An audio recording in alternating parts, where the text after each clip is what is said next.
سب سے پہلی بات جو عرض کرنی ہے وہ یہ ہے کہ مسلسل کئی جمعہ سے قرآن پاک کی تفسیر پڑھی جا رہی ہے۔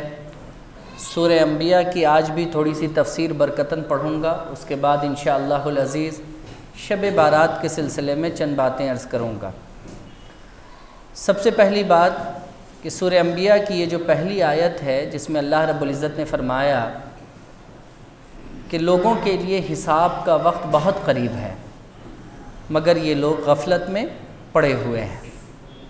اللہ کے رسول علیہ السلام نے اس تعلق سے ایک موقع سے ارشاد فرمایا اپنی 2 انگلیوں کو جمع کر کے کہ میرے اور قیامت کے درمیان اتنا فاصلہ ہے، یعنی قیامت بہت قریب ہے، دنیا بہت جلد اب ختم ہونے والی ہے۔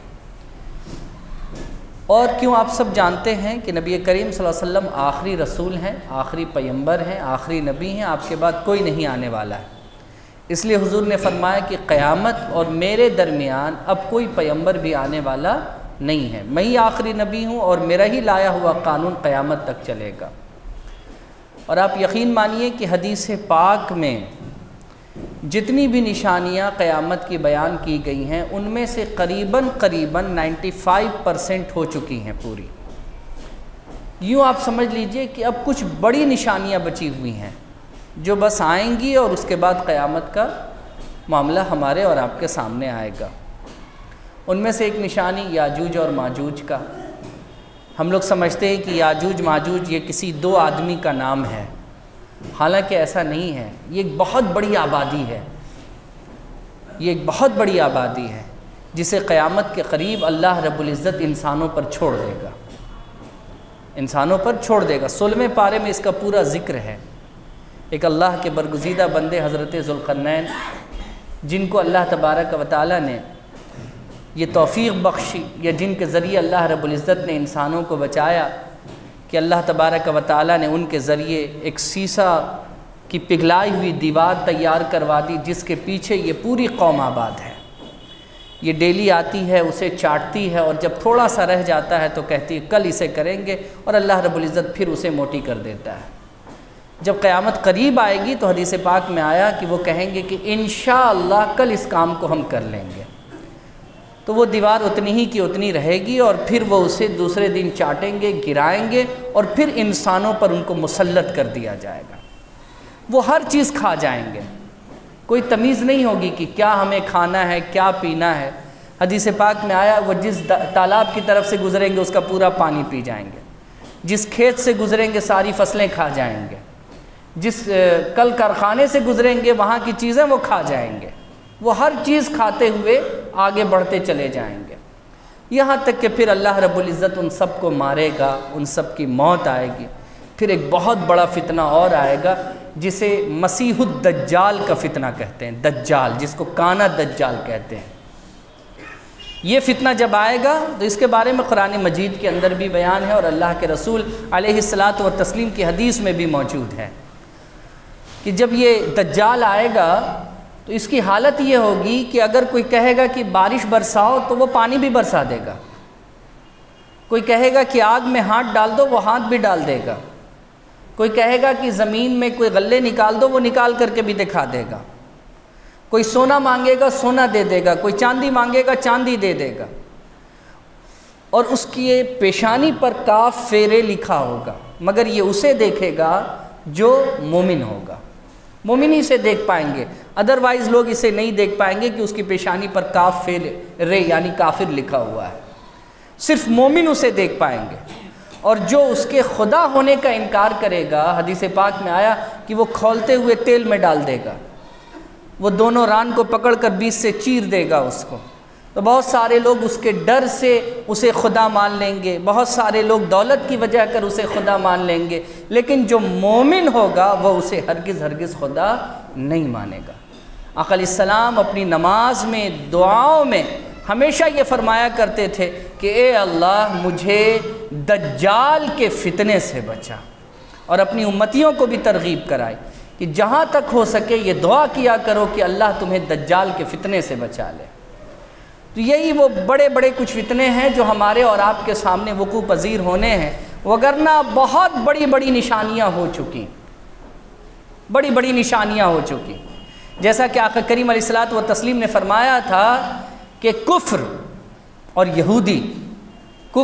یہودی یہ دونوں حرم شریف کو چھوڑ کر عرب کے خطے میں پھیل جائیں گے۔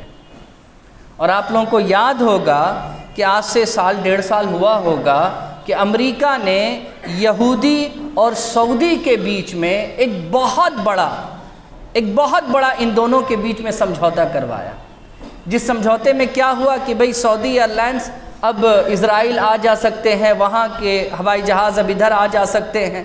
اور آپ کو پتہ ہونا چاہیے کہ ابھی تو یہاں تک بات آ چکی ہے اور لگ بھگ اس پر کام ہو چکا ہے کہ اب حج اور عمرہ کی پوری فیسلٹیز اس کی ذمہ داری یہودیوں کو ہی سونپنے جا رہی ہے سعودی گورنمنٹ۔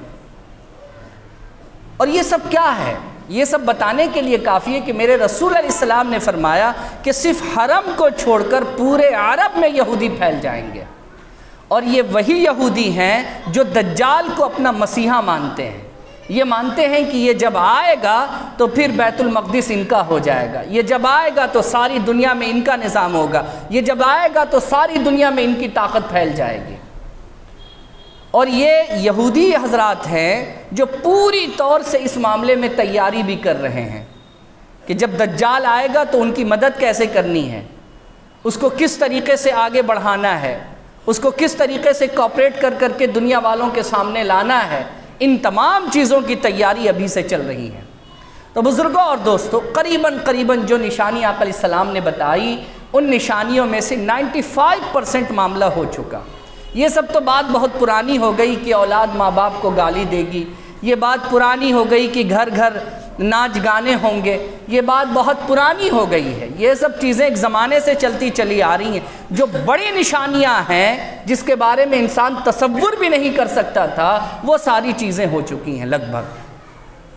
میرے بزرگوں اور دوستوں، آپ نے اس بار پڑھا ہوگا کہ حج کے ایام میں ایک یہودی رپورٹر حرم کے اندر داخل ہو گیا اور اس نے پوری رپورٹنگ کر لی، سارا معاملہ وہ کر چلا آیا، حکومت کو خبر بھی نہیں ہے۔ نہیں صاحب، مسئلہ یہ ہے کہ آقا کریم علیہ الصلوۃ والتسلیم نے فرمایا کہ عرب کے احاطے میں یہودیت پھیلے گی، یہودی نظام پھیلے گا، اور یہ ایک سب سے بڑی نشانی ہوگی جو قیامت بہت قریب ہوگی۔ تو اب بس یہی 2 کہہ لیں موٹی باتیں ہیں جو بچی ہوئی ہیں، پھر حضرت مہدی کا آنا، حضرت عیسیٰ علیہ السلام کا آنا، بس یہی وہ چیزیں ہیں جو اب بچی ہوئی ہیں۔ وگرنہ حقیقت مانیے قیامت کی جتنی نشانیاں آقا کریم نے بتائی تھی ان میں سے لگ بھگ سب پوری ہو چکی ہیں۔ آپ دیکھیے نا، آقا کریم علیہ الصلوۃ والتسلیم نے فرمایا کہ لوگوں کو زکوٰۃ کا مال اپنے سینے پر ایسا بوجھ معلوم ہوگا جیسے وہ اللہ کو ٹیکس دے رہے ہیں۔ جیسے حکومت کو ٹیکس دینے کے لیے ہم لوگ بچاتے ہیں نا، سی اے کو پکڑ رہے ہیں تو کس کو پکڑ رہے ہیں، تو وکیل کو پکڑ رہے ہیں کہ کسی طریقے سے 2-4 لاکھ روپے کا ٹیکس کم ہو جائے، ویسے ہی آدمی زکوٰۃ بچانے کے لیے اب اس چکر میں لگا ہوا ہے کہ زکوٰۃ کیسے بچا لیا جائے۔ تو آقا کریم نے فرمایا کہ جب زکوٰۃ لوگوں کو ٹیکس معلوم ہونے لگے گا، یہ قیامت کی ایک بڑی نشانی ہوگی، یہ قیامت کی نشانیوں میں سے ایک بڑی نشانی ہوگی۔ بن موسم بارش ہو جائے، یہ قیامت کی بڑی نشانیوں میں سے ایک نشانی ہے۔ آقا کریم علیہ الصلوۃ والتسلیم نے فرمایا بنجر زمینوں پر ہریالی آ جائے، یہ قیامت کی نشانیوں میں سے ایک بڑی نشانی ہے۔ آقا کریم علیہ الصلوۃ والتسلیم نے فرمایا کہ جب تمہارے درمیان گرم ہوائیں چلے جس کے ذریعے لوگوں کا جینا دوبر ہو جائے، یہ قیامت کی بڑی نشانیوں میں سے ایک نشانی ہے۔ وبائیں ہواؤں کے ذریعے پھیلیں گی اور دور دراز تک لوگ اس سے متاثر ہوں گے، ساری دنیا بلاؤں سے متاثر ہو گئی، اب اس سے بڑی نشانی کی اور کیا بات ہو سکتی ہے؟ تو قریباً ساری نشانیاں ہو چکی ہیں، بس کچھ معمولی سی نشانی بچی ہے جس کے بعد اس دنیا کو ختم ہو جانا ہے۔ یہ بتانے کا مقصد کیا ہے بزرگوں؟ یہ بتانے کا مقصد ہے کہ آپ کے پاس تیاری کیا ہے۔ یہ کوئی ضروری نہیں کہ آپ کے پوتے پر قیامت آنی، یہ کوئی ضروری نہیں کہ آپ کے پرپوتے پر قیامت آنی، ممکن آپ پر بھی آ جائے، ممکن ہے اللہ آپ کو دجال کے فتنے میں شامل کر دے، ممکن ہے یاجوج ماجوج کے فتنے میں آپ شامل ہو جائیے۔ آپ نے اس کے بچنے کے لیے کیا کیا ہوا ہے؟ نہ آپ کے پاس نماز ہے، نہ روزہ ہے، نہ صدقہ ہے، نہ زکوٰۃ ہے، نہ فطرہ، کچھ بھی نہیں۔ ہم تو اب بالکل ایسے بے حس لوگ ہو گئے ہیں، ایسے بے حس لوگ ہو گئے ہیں کہ مفت میں جنت میں جانے کے عادی لوگ ہو گئے ہم لوگ۔ اللہ رب العزت ہم سب لوگوں کی حفاظت فرمائے۔ تو آقا کریم علیہ الصلوۃ والتسلیم کہ زبانی اللہ رب العزت اپنے رسول سے یہ کہلواتا ہے کہ حبیب آپ کہیے کہ قیامت بہت قریب ہے، حساب کا وقت بہت قریب ہے، اور لوگ ہیں کہ غفلت میں پڑے ہوئے ہیں، لوگ غفلت سے جاگیں۔ اور جیسا کہ میں نے پچھلے ہفتے آپ لوگوں کو بتایا تھا کہ قرآن مجید کے تعلق سے، کیونکہ نبی کریم صلی اللہ علیہ وسلم کو سب سے بڑا معجزہ جو قیامت تک دکھنے والا معجزہ ہے وہ قرآن مجید ہے، اللہ نے وہ عطا کیا اپنے رسول کو، اور ہم لوگوں نے اسی معجزے کو جزدانوں سے ڈھانک کر اپنے گھر کے طاقوں میں رکھ دیا، جبکہ یہ معجزہ ہر جگہ کھل کر ساری دنیا کے سامنے دکھنا چاہیے تھا، مگر اس معجزے پر ہم نے جزدان ڈال کر کے اس معجزے کو چھپا دیا۔ تو آقا کریم علیہ الصلوۃ والتسلیم کے زمانے میں کفار مکہ نے یہی بات کہی تھی کہ صاحب اگر رسول ہو تو کوئی ظاہری معجزہ لا کر کے دکھاؤ، کوئی ظاہری معجزہ لا کر۔ تو اللہ کے رسول صلی اللہ علیہ وسلم ان کے سامنے قرآنی آیات پڑھتے تھے، قرآن کی آیت پڑھتے تھے۔ جب قرآن کی آیت پڑھتے تھے تو وہ کیا کہتے تھے؟ نہیں بھائی، یہ تو لگتا ہے کہ خوابوں میں دکھایا گیا کوئی معاملہ ہے جو اپنی زبان سے بیان کر رہے ہیں، یا پھر یہ کوئی اچھے شاعر ہو چکے ہیں جو اتنی اچھی شاعری کر رہے ہیں، یا پھر یہ کہ ان کی زبان میں ایک جادو ہے کہ کوئی سنتا ہے تو ان کا ہو جاتا ہے۔ طرح طرح کی باتیں لوگ کرنے لگ گئے، اور لوگوں نے کہا کہ ٹھیک ہے زبان میں جادو ہے، ٹھیک ہے ایک اچھے شاعر ہیں، ٹھیک ہے ان کے خواب میں آئی ہوئی یہ ساری باتیں ہیں، مگر یہ ہماری طرح بشر بھی تو ہیں۔ تو اللہ رب العزت نے اسی سورہ انبیاء کے آیت نمبر 8 کو پڑھیے، 9 کو پڑھیے، 10 کو پڑھیے، اللہ تبارک و تعالیٰ کیا فرماتا ہے کہ اے رسول آپ ان سے فرمائیے وما ارسلنا من قبلک، ہم نے نہیں بھیجا آپ سے قبل الا رجالا نوحی الیہم، مگر مردوں کو جن کو میں نے نبی بنا کر کے بھیجا۔ میں نے آپ سے پہلے بھی تو انسان ہی کو نبی بنا کر کے بھیجا، میں نے انسانوں ہی کے طرف تو وحی کیا۔ کیا حضرت موسیٰ انسان نہیں تھے؟ کیا حضرت ابراہیم انسان نہیں تھے؟ کیا حضرت عیسیٰ انسان نہیں تھے؟ یہ سب انسان تھے، مگر ان کی بشریت کو ہر کسی نے مانا اور نبوت کو بھی مانا، لیکن بات آپ کی آتی ہے تو کہتے ہیں کہ ہماری طرح کھا رہے ہیں، پی رہے ہیں، چل رہے ہیں، بیٹھ رہے ہیں، بول رہے ہیں، ہم ان کو رسول کیسے مانیں؟ یہ کون سی بات ہے؟ اللہ رب العزت اسی بات کو واضح طور سے بتاتا ہے۔ بزرگوں اور دوستوں، کفار مکہ جو بھی سوال اللہ کے رسول صلی اللہ علیہ وسلم کے سامنے رکھتے تھے، اللہ اس کا جواب دے دیتا تھا، اللہ جواب دیتا تھا اس کا، اللہ رب العزت نے جواب دیا۔ جیسا کہ میں نے کہا کہ سورہ انبیاء کے آپ پہلے رکوع کو پڑھ لیجئے، جتنے سوال کفار مکہ کے ہیں سب جواب اللہ نے اپنی زبان سے دیا، حضور نے کوئی جواب نہیں دیا۔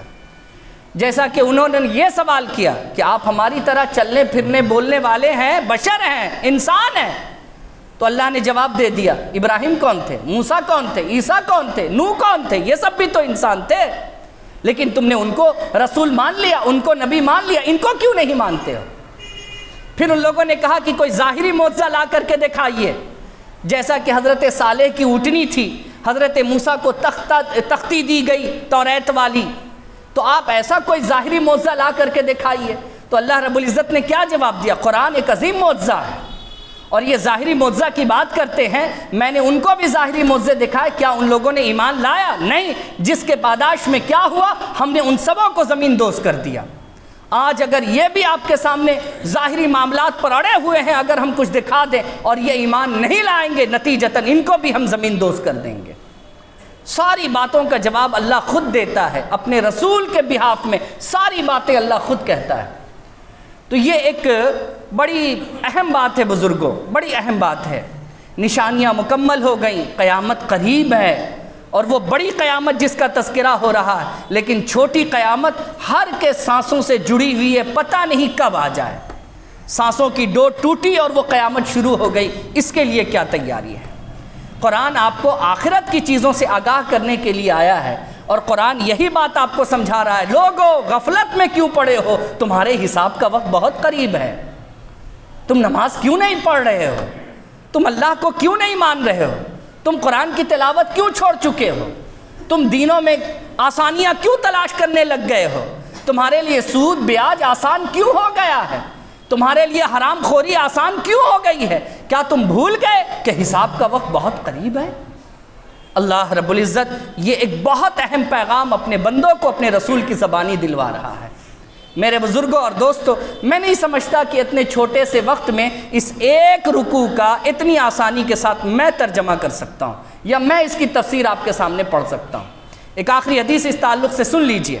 اللہ کے رسول علیہ السلام کے پیارے صحابی حضرت ابوبکر صدیق رضی اللہ تعالیٰ عنہ سے یہ حدیث روایت کی گئی ہے۔ حضرت عبادہ بن ثابت بھی اس حدیث کے راوی ہیں۔ وہ فرماتے ہیں کہ میں مسجد میں تھا، حضرت ابوبکر بھی آ گئے، قرآن کی تلاوت ہم لوگ مل کر کے کرنے لگے۔ عبداللہ بن ابی سلول جو کہ بہت بڑا منافق تھا، وہ مسجد میں داخل ہوا اور اس نے کہا کہ ہم جناب محمد رسول اللہ صلی اللہ علیہ وسلم کو اللہ کا رسول مانیں گے، مگر وہ ہمارے لیے کوئی ظاہری معجزہ لا کر کے دکھائے، جیسے حضرت صالح کے لیے اللہ نے پہاڑوں کے بیچ سے اونٹنی کو نکال دیا تھا۔ حضرت موسیٰ گئے طور پر تو وہاں سے تختی پر توریت لکھوا کر کے لے آئے، تو ہمیں اس طریقے کا کوئی ظاہری معجزہ دیکھنا ہے۔ حضرت ابوبکر رونے لگ گئے۔ اللہ کے رسول اسی اثنا میں باہر آئے۔ جیسے ہی اللہ کے رسول آئے، صحابی کھڑے ہو گئے، حضور کے لیے سب کھڑے ہو گئے۔ اللہ کے رسول علیہ الصلاۃ والتسلیم نے فرمایا، قیام جہاں تک ممکن ہو اللہ کے لیے کرو، بندے کے لیے نہ کرو۔ یہاں مراد کیا ہے اس پر میں کوئی بحث نہیں کرنا چاہتا، لیکن اتنی بات ضرور میں کہنا چاہتا ہوں کہ بزرگوں اور دوستوں، اس حدیث میں صحابہ کرام نے اللہ کے رسول کی عزت کی، حضور کی تعظیم کی، حضور کی تکریم کی۔ اس کے بعد پھر آگے کی بات آتی ہے۔ آقا کریم علیہ الصلاۃ والتسلیم فرماتے ہیں کہ مجھے ابھی جبرائیل نے آ کر کے خبر دی ہے کہ میں باہر نکلوں اور تمہارے درمیان یہ بتاؤں کہ اللہ نے مجھے کیا کیا دیا ہے۔ ابھی عبداللہ بن ابی سوال کر رہا ہے، حضور اپنے کمرے میں، حضور کو خبر بھی نہیں ہے، لیکن اللہ کے رسول باہر نکل کر کیا کہہ رہے ہیں کہ میں وہ بتانے آ رہا ہوں جو جبرائیل نے ابھی مجھ سے کہا ہے کہ میں تمہارے درمیان بتا دوں۔ یعنی دیکھیے اس حدیث میں یہ بتایا گیا کہ سوال حضور پر اٹھ رہا ہے، جواب اللہ اسے دے رہا ہے۔ اللہ کے رسول باہر آ گئے۔ اللہ کے رسول السلام فرماتے ہیں کہ اللہ رب العزت کا یہ سب سے بڑا خاص کرم ہے کہ مجھے اس نے تمام رسولوں میں سب سے افضل چنا ہے، میں سب سے آخری نبی ہوں، اور اللہ نے مجھے اپنا وہ کلام عطا کیا ہے جو مجموعہ ہے سارے دین کا۔ اللہ نے مجھے وہ کلام عطا کیا ہے، اللہ نے مجھے کوثر دیا ہے، سب سے بڑا تالاب جنت میں میرا ہوگا۔ اللہ رب العزت نے مجھے یہ عزت بخشی ہے کہ سب سے پہلے شفاعت میں کراؤں گا اپنی امت کی۔ اللہ نے مجھے یہ عزت بخشی ہے کہ میں اگر کھڑا ہو جاؤں تو میرے روب سے سامنے کے لوگ دہل جائیں۔ اللہ نے مجھے وہ عزت بخشی ہے کہ مال غنیمت کو اللہ نے میری امت کے لیے حلال قرار دے دیا ہے۔ اللہ رب العزت نے مجھے یہ سارے معجزات عطا کیے، یہ سارے انعامات عطا کیے۔ میں چاہتا ہوں کہ ان انعامات کا تذکرہ میں تمہارے سامنے کر دوں۔ اللہ کے رسول نے اس کا تذکرہ کر دیا۔ بزرگوں اور دوستوں، بتانے کا مقصد یہ ہے کہ حضور نبی کریم صلی اللہ علیہ وسلم کو جو کچھ اللہ نے دیا ہے، کسی اور پیغمبر کو وہ کچھ اللہ نے نہیں دیا ہے۔ حضور کو سبوں سے زیادہ دیا، ماں سوا دیا، اور سب سے اچھا اللہ رب العزت نے حضور کو دیا ہے۔ اگر اس کے باوجود اگر ایسے رسول کی ہم اور آپ قدر نہیں کرتے تو پھر ہمیں اور آپ کو جہنم میں جانے سے کوئی روک بھی نہیں سکتا ہے۔ بزرگوں اور دوستوں، یہاں تک ایک ٹاپک جو میں نے آپ سبھی لوگوں کے سامنے بیان کر دی، جو تفسیر کے سلسلے میں تھی۔ اب آخری بات کی طرف آتا ہوں۔ سنن ابن ماجہ، میں جتنی حدیثیں پڑھوں گا سنن ابن ماجہ کی حدیث ہے، اور میں اسے ہی بڑی تیزی کے ساتھ کوٹ کروں گا۔ حدیث نمبر 1387، سب سے پہلی حدیث جو میں پڑھ رہا ہوں، اس پر غور کیجئے گا۔ یہ حدیث ایکچول میں صلاۃ التسبیح کے تعلق سے ہے۔ صلاۃ التسبیح، حضرت عبداللہ ابن عباس رضی اللہ تعالیٰ عنہ اس حدیث کے راوی ہیں۔ وہ فرماتے ہیں کہ ایک موقع سے میرے والد سے میرے رسول نے کہا کہ اے عباس، چچا عباس، کیا میں آپ کو وہ تحفہ دوں، وہ ہدیہ دوں، وہ چیز دوں جو آپ کو 10 بڑے گناہ سے بچا لے جائے؟ 10 بڑے گناہ سے، 10 قسموں کے گناہ سے آپ کو بچا لے جائے۔ اب پہلے وہ 10 بڑے قسم گناہ کے سن لیجئے۔ سب سے پہلے آقا کریم علیہ الصلوۃ والتسلیم نے فرمایا جو آپ سے پہلے ہو گئے۔ پھر حضور نے فرمایا جو پچھلے گناہ ہو گئے۔ پھر حضور نے فرمایا جو بڑے ہو گئے۔ پھر حضور نے فرمایا جو چھوٹے ہو گئے۔ پھر حضور نے فرمایا جو جان کر ہو گئے۔ پھر حضور نے فرمایا جو انجان میں ہو گئے۔ اب ذرا دیکھیے، 7 چیزوں کا تذکرہ اللہ کے رسول علیہ الصلوۃ والتسلیم نے اس حال میں فرمایا۔ پھر اللہ کے رسول علیہ الصلوۃ والتسلیم فرماتے ہیں کہ وہ گناہ جو آپ نے جان کر کیے یا انجانے میں کیے، بڑے، چھوٹے، پہلے، پچھلے، ان تمام چیزوں کا تذکرہ اللہ کے رسول علیہ الصلوۃ والتسلیم نے کر کے فرمایا کہ اللہ رب العزت 4 رکعت نماز پسند فرماتا ہے۔ 4 رکعت نماز. اب وہ 4 رکعت کیا ہے اس پر غور کیجئے کہ آپ نماز پڑھیں, سورہ فاتحہ کے بعد کوئی سورہ پڑھیں, رکوع میں جانے سے پہلے سبحان اللہ والحمدللہ ولا الہ الا اللہ واللہ اکبر, واللہ اکبر, اسے 15 بار پڑھا جائے. آقا کریم نے فرمایا کہ رکوع میں جانے سے پہلے اسے آپ پڑھیں, پھر رکوع میں جب آپ چلے جائیں تو پھر رکوع میں اسے آپ پڑھیں, پھر رکوع سے اٹھیں تو سجدے میں جانے سے پہلے پڑھیں, پھر سجدے میں جائیں تو سجدے میں اسے پڑھیں, پھر 2 سجدوں کے درمیان بیٹھیں تو اسے پڑھیں, پھر سجدے میں جائیں تو پھر اسے آپ جا کر کے پڑھیں. اس طریقے سے 75 بار آپ نے ایک رکعت میں اسے پڑھنا ہے. 75 بار ایک رکعت میں پڑھنا ہے. اللہ کے رسول فرماتے ہیں کہ چچا ہو سکے تو اسے ڈیلی پڑھا کیجئے, اگر ڈیلی نہ ہو سکے تو ہفتے میں پڑھا کیجئے, ہفتے میں نہ ہو سکے تو مہینے میں پڑھا کیجئے, مہینے میں نہ ہو سکے تو زندگی میں ایک بار ضرور پڑھ لیا کیجئے. اللہ رب العزت آپ کے 10 قسم کے گناہ معاف فرما دے گا. 10 قسم کے گناہ آپ کے معاف کر دیے جائیں گے چچا. یہ اللہ کے رسول علیہ السلام نے اس حدیث کو بیان کیا, یہ صلاۃ التسبیح کی حدیث ہے. اب اس کے بعد سنن ابن ماجہ میں امام ابن ماجہ جو حدیث لاتے ہیں, حدیث ہے 1388. اب وہ حدیث آتی ہے شعبان کے تعلق سے, 15ویں شعبان کے تعلق سے. 15ویں شعبان کے تعلق سے حضرت علی راوی ہیں اس کے. حضرت علی کرم اللہ تعالی وجہ الکریم فرماتے ہیں کہ آقا کریم علیہ السلام نے فرمایا کہ شعبان کی نصف رات کو اللہ رب العزت جیسے ہی سورج غروب ہوتا ہے پہلے آسمان کے قریب آ جاتا ہے اور اپنے بندوں سے کہتا ہے میرے بندے تم میں سے جو مجھ سے رزق مانگے میں اس کو دوں, بیماریوں سے شفا مانگے میں اسے دے دوں, گناہوں سے توبہ چاہے میں اسے دے دوں, اس لیے لوگوں اس رات کو جاگا کرو اور دوسرے دن روزہ رکھا کرو. آقا کریم علیہ الصلوۃ والتسلیم نے یہ بیان فرما دیا. پھر حدیث نمبر 1389. اب اس پر جب پڑھیے گا تو اس میں آپ کو پتہ چلے گا کہ حضرت عائشہ صدیقہ رضی اللہ تعالیٰ عنہ کا وہ واقعہ جو اس رات کے تعلق سے ہے کہ حضور کو نہیں پایا, گئیں تو دیکھا جنت البقیع میں ہے. وہ حدیث جو بڑی مشہور ہے شب بارات کے تعلق سے, وہ حدیث جو بڑی مشہور ہے, حدیث نمبر 1389 میں انہوں نے اس حدیث کو کوٹ کیا. پھر اس کے بعد حدیث نمبر 1390. اس میں کیا ہے, اس میں بتایا گیا کہ ابو جہل کے موت کے بارے میں جب اللہ رب العزت نے حضور کو خبر دی تو حضور نے نماز پڑھی, حضور نے نماز پڑھی. پھر اس کے بعد حدیث آتی ہے کہ جب کبھی بھی حضور کو کوئی خوشخبری ملتی تھی حضور نماز پڑھ لیتے تھے. حضور کیا کر لیتے تھے, نماز پڑھ لیتے تھے. یہ دیکھیے, یہ جو میں آپ کو تسلسل دکھا رہا ہوں یہ اس چیز کا دکھا رہا ہوں کہ آپ دیکھتے جائیے کہ اللہ کو سب سے زیادہ کون سا عمل پسند ہے, بولیے, نماز. نفلی نمازوں کے ذریعے انسان اپنے رب کے قریب پہنچ سکتا ہے. ایک بات. دوسری بات جو میں آپ کو ایک حدیث اور سنانے جا رہا ہوں اس کو بھی بہت غور سے سنیے گا. نبی کریم علیہ الصلوۃ والتسلیم کی تمام احادیثوں کو جمع کر کے ہمارے بزرگوں نے جو ایک ذخیرہ ہمیں دیا وہ بتاتے ہیں کہ شب قدر کی 5 راتوں کے علاوہ 5 راتیں بھی بہت اہم ہیں. شب قدر کی 5 راتیں تو سمجھ لیجئے کہ اٹس ویری امپورٹنٹ, اس سے ہٹ کر کے تو کچھ ہو ہی نہیں سکتا ہے. لیکن اس کے علاوہ میں بھی تمہیں 5 راتیں دی گئی ہیں کہ خدا نخواستہ کوئی محروم ہو جائے تو اس سے فائدہ استفادہ کر لے. یہ اللہ کی مہربانی ہے, یہ اللہ کی مہربانی ہے. اب وہ 5 راتیں کیا فرمایا گیا, رجب کی پہلی رات, رجب کی پہلی رات, رات کو جاگا کرو دن میں روزہ رکھو. پھر حضور نے تذکرہ فرمایا شعبان, نصف شعبان, رات میں جاگو دن میں روزہ رکھو. پھر حضور نے ذکر کیا عاشورہ کا, 10 محرم الحرام, رات میں جاگا کرو دن میں روزہ رکھا کرو. پھر حضور نے فرمایا چاند رات, عید کی چاند رات, رات میں جاگا کرو دن میں روزہ مت رکھو, خوشی کا دن ہے. عید الاضحیٰ 9 ذی الحجہ کو, رات میں جاگو دن میں روزہ مت رکھو. 3 جگہ روزہ رکھو, 2 جگہ روزہ, لیکن رات میں 5 میں جاگو. ٹھیک ہے, یہ ایک آپشن دیا گیا. لیکن لوگوں نے کیا کیا, اب میں ذرا سا سمجھاتا ہوں. باقی کا 4 اس میں سے بھی آدمی کھا گیا, صرف ایک کو پکڑے ہوا ہے 15ویں شعبان. سمجھیے بات کو, 4 کھا گیا, اس میں سے ایک کو پکڑا سب نے. ٹھیک ہے, اب 4 ہی نہیں کھایا بلکہ 9 کو کھا گیا. 5 شب قدر بھی لوگوں نے کھا لیا. دیکھیے تو شب قدر میں کیا حالت ہوتی ہے, مسجدوں میں تالا بند ہے, اندھیرا ہے, سب آدمی سویا ہوا ہے اللہ ماشاء اللہ. رمضان کی رات کی بات ہے. اور شب بارات میں دیکھیے تو کیا چہل پہل، کیا بریانی اور کیا زردہ اور کیا کھچڑا اور کیا باقر خانی، مت پوچھئے صاحب، ہے نا؟ 9 ختم، ایک پر پورا فوکس ہو گیا۔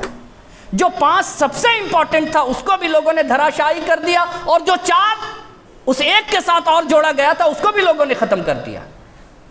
کیا یہ انصاف ہے؟ یہ انصاف نہیں ہے، ایکچول میں ایک سازش تھی جس کے شکار ہم سب ہو گئے، جس کے شکار ہم سب ہو گئے۔ سوچ لیا کہ بس یہ ایک رات کر لیا، باقی سب چھوڑ دیں گے، اللہ راضی ہو جائے گا۔ کمال کی بات ہے بھائی، تو کمال کی بات آپ نے کر دی۔ یہ ایک بڑی سازش میں آپ کو پھنسا لیا گیا۔ میرے بزرگوں اور دوستوں، یاد رکھیے، جس طریقے سے 15ویں شعبان کی رات امپورٹنٹ ہے، رجب کی بھی پہلی رات ہے، عاشورہ کی بھی رات ہے، عید الاضحیٰ کی بھی رات ہے، عید الفطر کی بھی رات ہے۔ یاد رکھیے شب قدر کی راتیں جس کا تعلق مزید قرآن مجید کے واضح آیتوں سے ہے، ان 4 آیتوں کا، ان 4 نشانیوں کا تذکرہ جو میں نے ابھی کیا یہ حدیثوں سے ہے، اگر شعبان جوڑ دیں تو 5 نشانیاں، لیکن شب قدر کی 5 راتیں یہ کہاں قرآن مجید سے ہے؟ تو حدیث میں بھی ہم نے ایک کو پکڑا، 4 چھوڑا، اور قرآن 5 چھوڑ دیا ہم نے۔ کیا ہم انصاف کر رہے ہیں؟ اور اس پر مزید سنیے اس پر ظلم۔ ہمارے نوجوان موٹر سائیکل لے کر رات بھر تماشا کرتے ہیں۔ میں نے ایک لائن سے ابھی آپ کو سنن ابن ماجہ کی حدیث سنائی کہ حضور نفلی نمازوں کے تعلق سے حضور بیان کر رہے ہیں۔ سب نفلی نمازوں کا تذکرہ حضور نے کیا ہے، ساری جگہ پر۔ حضور کو کوئی خوشی ملتی نفلی نماز، ارے تمہیں اگر شب بارات مل گئی ہے تو اللہ کا شکر نماز کے ذریعے کرو، سڑکوں پر تماشے کر کر کے مت کرو، عباشی اور بدماشی کر کر کے نہ کرو۔ نقصان کس کا ہے؟ ہمارا اور آپ کا ہے۔ میرے بزرگوں اور دوستوں، شب قدر سے زیادہ اہم کوئی رات نہیں ہے، شب قدر سے زیادہ اہم کوئی رات نہیں ہے۔ اور مصطفیٰ نے اگر 5 نفلی راتوں کا تذکرہ کیا ہے تو 5 پر عمل ہونا چاہیے۔ صرف ایک کو پکڑ کر 9 چھوڑ کر آپ سوچتے ہو کہ آپ اللہ اس کے رسول کو راضی کر لو گے، تو میں آپ کو کہہ دیتا ہوں یہ آپ کی سب سے بڑی غلط فہمی ہے، معافی کے ساتھ۔ اللہ رب العزت ہم سب لوگوں کو نیک عمل کرنے کی توفیق عطا فرمائے، اور کوششیں کیجئے کہ اگر حدیث پر ہی عمل کرنی ہے تو پوری احادیثوں پر عمل کیجئے، ایک پر مت کیجئے۔ اگر اللہ کے رسول نے کہا کہ میٹھا کھانا سنت ہے تو حضور نبی کریم صلی اللہ علیہ وسلم یہ بھی فرماتے ہیں کہ بھائی حلال کھانا سنت بھی ہے اور اللہ کا پسندیدہ عمل بھی ہے نا؟ اب ایسا نہیں کہ حرام کا لاؤ میٹھا کھاؤ کو سنت ادا کر رہے ہیں، کمال کی بات ہے بھائی۔ تو آج کل مسلمانوں کا بدقسمتی سے یہی حال ہو گیا ہے، سمجھ رہے ہیں آپ؟ میرے بزرگوں اور دوستوں، ایک بہت بڑی سازش جس کے تحت مسلمان نوجوانوں کو پھنسایا گیا، ان طبقوں کو پھنسایا گیا جن کے پاس علم کی کمی ہے، ان کو یہ بتا دیا گیا کہ صاحب بس اس ایک رات میں جو کر لو معاملہ ختم ہے۔ ارے بھائی اور بھی حدیثیں، اس کو کیوں چھوڑتے ہو؟ اس کو کیوں چھوڑتے ہو؟ فرض کے سوا اللہ کی مہربانی ہے کہ اللہ نے کچھ نفلی عبادتیں دے دی ہیں، لیکن نفلی عبادتوں میں ایسے مستغرق نہ ہو جاؤ کہ فرض کو چھوڑ دو۔ بس مجھے یہی آپ کو سبق دینا ہے اور یہی درس دینا ہے۔ اب رہی بات حلوہ بناویں نہ بناویں، روٹی بناویں، کھچڑا بناویں، بھیا وہ آپ کا مسئلہ ہے، حلال کھانا ہے بنائیے، کھائیے، لوگوں کو کھلائیے، وہ سب آپ کا مسئلہ ہے، ان چیزوں پر بحث نہیں۔ بحث بس اس بات پر ہے کہ خدا کے واسطے نفلی راتوں کو فرض راتوں پر ترجیح نہ دی جائے، عمل ہر رات پر کیجئے، عبادت ہر رات میں کیجئے، اور عبادت سب سے زیادہ پسندیدہ نماز ہے، اس کے ماں سوا کوئی عمل اللہ کو اتنا پسند نہیں جتنا نماز پسند ہے۔ اللہ رب العزت ہم سب لوگوں کو نیک عمل کرنے کی توفیق دے۔ وآخر دعوانا ان الحمدللہ رب العالمین۔